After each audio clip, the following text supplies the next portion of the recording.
What is up, gentlemen and ladies, and welcome back to Casual Cash.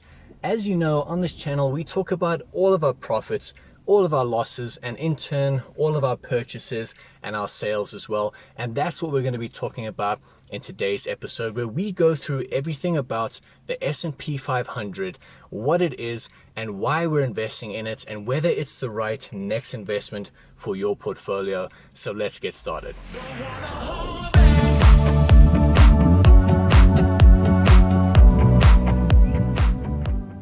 In our recent video, we spoke about the drops we were seeing in the US markets, and specifically in the S&P 500 and the Nasdaq 100. A combination of inflation, shipping delays, labor shortages, and expected slower growth this year led to declines in their biggest indexes. Today, we're going to be talking about the S&P 500. So let's start at the beginning. What exactly is the S&P 500? It's not a company. It both is and isn't an ETF. And it doesn't post any financial results or annual presentations. So what exactly is it and how does it work? Well, the S&P 500 is simply put a stock market index. Back in 1957, there was a company called Standard & Poor, which still exists today. They provide financial data, credit ratings for investments, and various equity indexes. Back in 1957, this company created a stock market index to track the value of the largest 500 companies listed on the exchanges. So S&P stands for Standard & Poor and 500 for the 500 largest companies on the exchange. So there are a few requirements to be included in this fund, like a certain level of liquidity, a specific market cap, a certain public float, and it must be profitable. But overall, the total value of all these companies put together makes up the value of this fund. Because these 500 companies span so many sectors and make up such a huge amount of the overall exchange, it's widely considered an indicator of the USA economy. So just for a bit of reference, here are the companies which are part of the S&P 500 right now. I'm sure you can recognize quite a few names.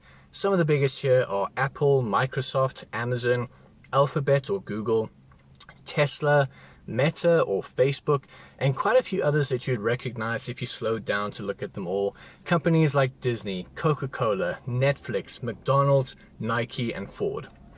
So in a way, it can be seen as an ETF or exchange traded fund because it's essentially shares made up of different companies. The difference is that these changed based on their performance and market cap, so you can buy it as an ETF, but technically the S&P 500 itself is a market index.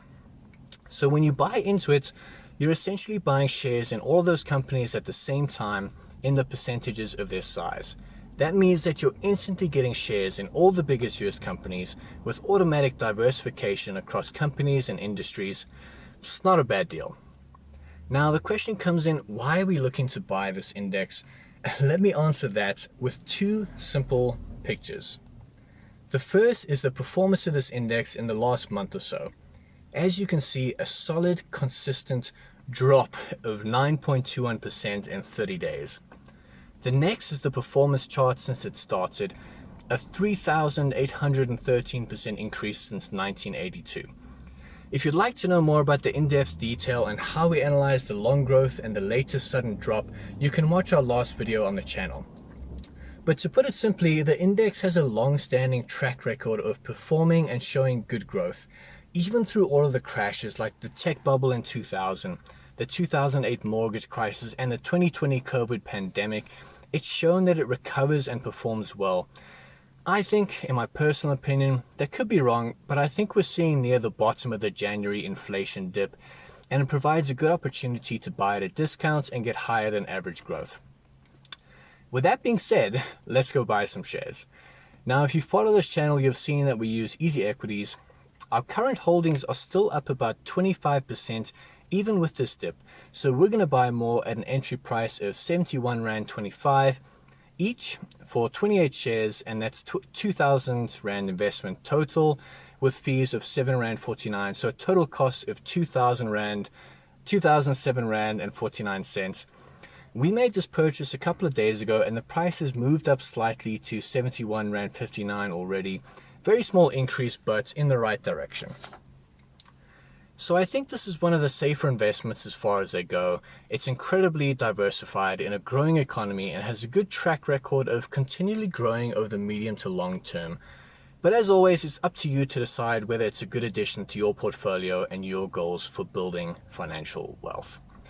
So that's it for today's episode, guys. If you like this stuff, please feel free to like the video, and you can comment any questions you have and I'll answer them.